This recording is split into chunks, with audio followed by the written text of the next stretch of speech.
Hi everyone, welcome to today's research-informed defensive lesson here at Active Self-Protection. I'm your host, use of force expert, John Correa.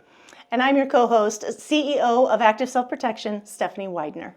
Palm pepper spray is next generation OC spray. It's hot at 1.4% major capsaicinoids, and its modular design means you can customize it exactly to you. 3 different setups, lots of different color combinations. You can make it exactly as you like. And the flip top safety prevents accidental discharges. It's 10 to 12 foot range and 25 half-second blasts. Make sure that you can keep that long range eye poke at long range. I trust Palm OC and I recommend it for everyone for self-defense. This one comes to us out of Mexico, and you can see on the bottom right, you see the kind of looks like a box truck with a man with his pregnant wife in the passenger seat, and he is out kind of outside of the passenger seat, and something has transpired with the semi truck on the left bottom there, and he is about to start sending bullets towards that truck. We have audio, let's listen in.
I don't have a news story on this one, but it sure looks like they got our handgun firing guy into custody.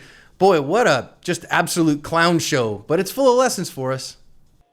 All right, fun fact. I bet you didn't know this, but Stephanie is one of the very first Force Science Advanced Force Science Specialist graduates from a non-sworn perspective. Oh, such a great course. We learned so much that we're able to bring back to these videos to use to analyze these use of force encounters in a much more research-informed way. So why is Stephanie here all the time? Because quite frankly, she's one of the leading experts in the country on the issue. Let's sing another chorus of Road Rage is Stupid, Stephanie, and I feel like we need to just harp yet again on emotional fitness and being willing to forego these kinds of road rage incidents. This is what Malcolm Gladwell recently wrote an article about. I put a video out on Active Self-Protection Extra about it, and he calls this expressive violence. This is emotional. You offended me. You got something, you pissed me off. You broke a rule and you knew you broke the rule, and that was personal about me. And that leads to this emotional violence. And we must, as good, sane, sober, moral, prudent people, build the emotional fitness to avoid these kinds of incidents, because even if this guy's like, hey, this guy put my wife at risk of death with something that he did driving, you, by your actions, have put her at way more risk with everything that you're doing. Right. I think a lot of times people kind of twist it in their own minds to decide that what I'm doing is protecting my loved one. When what it's really about is I think this guy feels disrespected, and he may spin it that, well, I feel disrespected that my wife was the one put at danger. Well, he then goes and makes every bad choice in the book, putting her at much more risk of danger. And now very likely this child's going to grow up without this man in his life at all because of these choices. So we can pretend it's about protecting, a loved one, when really all he's done is every choice has put her at greater risk and the child at greater risk. Now he's going to make an even greater error, and he's going to jump up on the sideboards here and confront the guy at the window of his truck. Now, this is Mexico, and it's unlikely that the truck driver is armed. But in the United States, where we live, where most of our audience is here at Active Self-Protection, a lot of truckers are armed. And this right here, Steph, is a great way to get shot. Yeah, I mean, that is what I would do at any point. This trucker is at fear of death or great bodily harm throughout this entire encounter. So he has actually a lot of options to end this. He doesn't choose to use any of them, but using a gun here would be completely justified. Using his rig at other moments would also be justified. This is stupid. This is highly stupid. We're breaking all the rules of stupid by being the stupid one. And again, you got to control your emotions. Now, this guy could be, again, he's armed. It's very hard to be armed in Mexico. There's only one gun store in all of Mexico, and getting a license to have a firearm, very rare.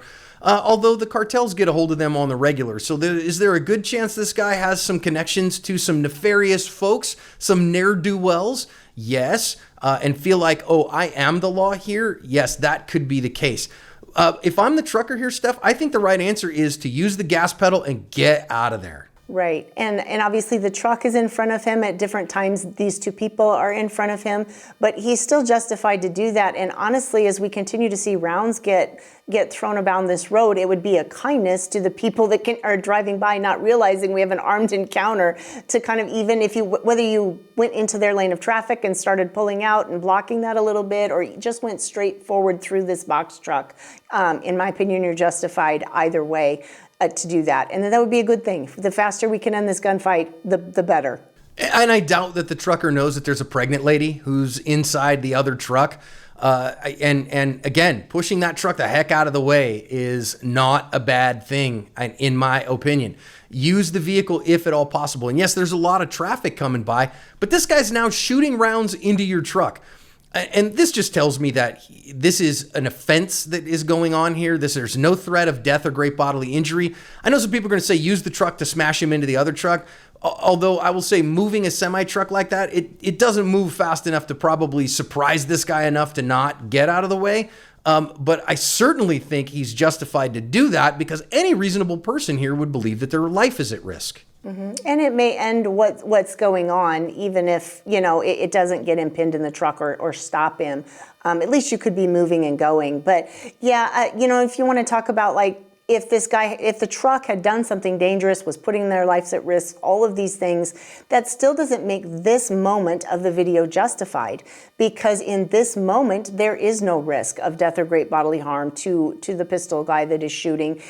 You can't punish people for something that even if they did do it many, many minutes ago, it's not appropriate, it's not legal. And so regardless of what happened now, this is its own defensive encounter and there is no threat. So this is just foolish, dangerous, criminal behavior.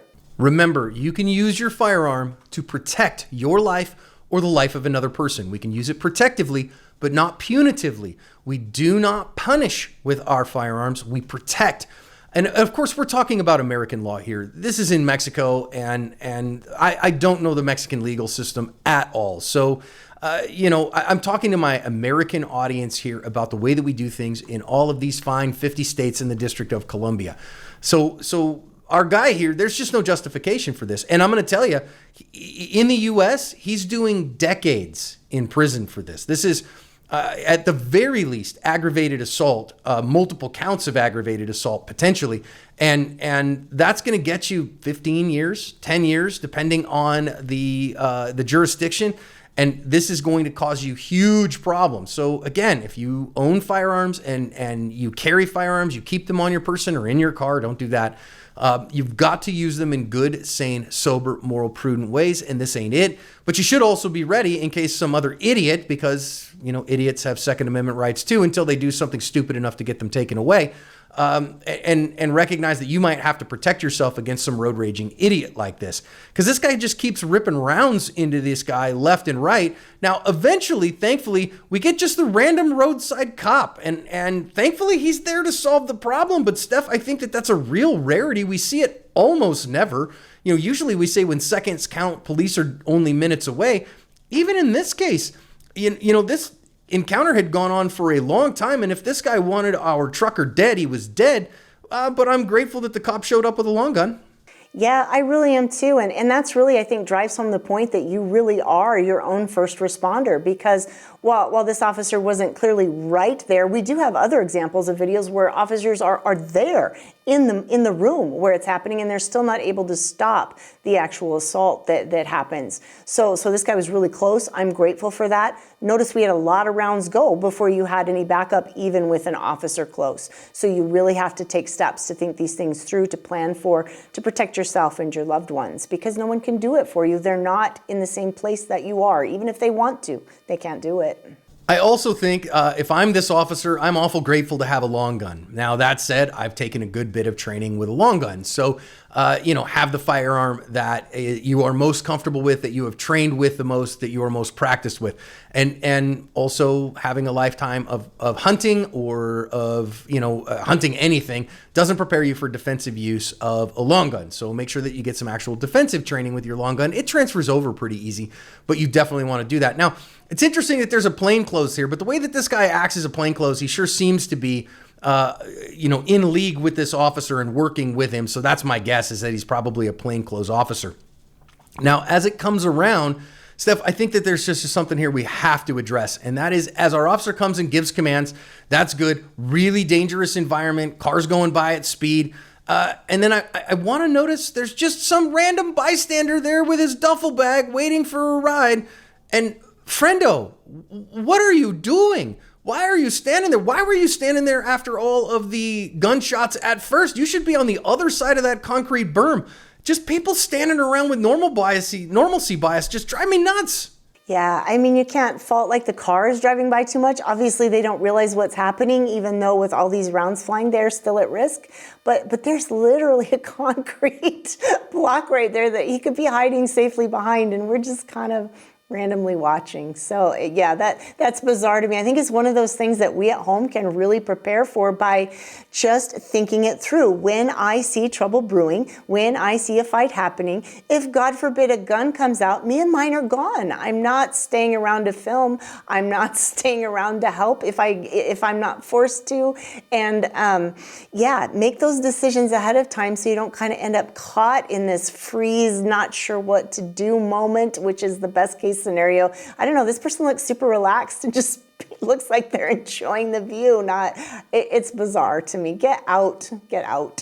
It is bizarre. I think even if you're armed, even if you're, this is in the US and you as a bystander are armed because it's America and you can be, I think getting out of there is the right answer. Unless you saw everything that led up to this and you know definitively and absolutely who the good person is here, who the offended party is, who the innocent person is, which I don't think is probably the case. Your answer here is to get yourself and your loved ones the heck out of the area. Now, Steph, the ending of this one is super weird. The person who recorded it then turned it over to portrait, so I had to adjust all that. You're welcome for me not making you puke doing that. And eventually he's going to get this guy into custody. And I just want to reiterate here at the end, even if in his mind he says, I have to protect my pregnant wife, who the heck got this pregnant wife in more danger, the trucker or the guy who ends up with a gun pointed at him and his wife and cars whizzing by and all of this? This is just really bad risk management that comes from really bad emotional fitness. And I think the way to solve this kind of violence is not to say, aha, guns are bad. It's really hard to own a gun. There's almost no chance this guy owned this firearm legally in Mexico. But it's to teach and to build and to work on emotional fitness and resilience and better long-term thinking and problem solving than this. Because otherwise we end up in situations like this. There is a time to fight to protect your loved ones, for sure. Be willing to die for them, be willing to do all of those things. But this wasn't it. More importantly, there's another time when it's kind of that death to ego and the selflessness that it takes to put your own emotions and feelings aside to do what it actually takes to protect and provide for your family. And we did not see this here. We saw someone that was concerned about his own ego, his own disrespect, and put, in my world, my pregnant wife would be everything. That would be my world. And he put his entire world at risk, going to jail. It's not good. Get some emotional fitness. That is, in my opinion, the primary way that you can cover your asp.